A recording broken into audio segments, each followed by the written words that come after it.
Dougie Fresh has made history twice, as far as I'm concerned. He's really, uh, he's really responsible, for the Paid in Full album.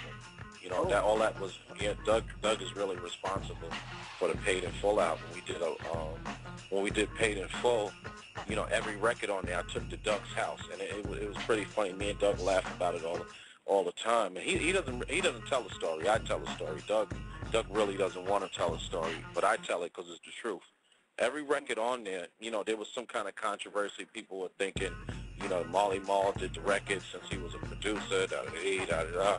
But all the records on there, actually, I did them myself. I took them to Dougie Fresh's house before we actually recorded them, and I sat there with Doug, and I said, Doug, I got an idea.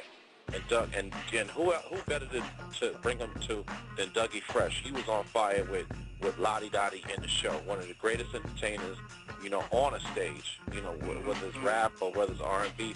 Dougie Fresh hasn't had a record in, 15, 20 years, and he's one of the most dangerous guys on the stage.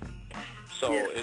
so for me, being able to be in Doug's presence and talk to him and pick his brain about records and music and understanding, I used to go by Doug's house. My mother had moved to Harlem, and I used to go stay with my mother in Harlem, and I go over to Dougie Fresh's house, and I said, Doug, I got an idea.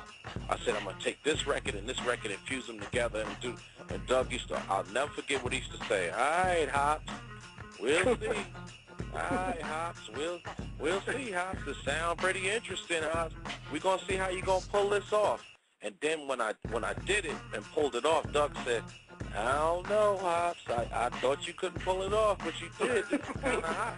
And me and Doug laugh about it, right now. But he's single-handedly, responsible for the direction of it and me being on the right track. Because, let's be honest, I've never made a record before. Being a fine connoisseur and loving music and stuff, loving it and living it and making it, are three different things. Different things, yeah, of course. So, I think, Dougie Fresh really is responsible for our direction and, and being able to say, this is what it is.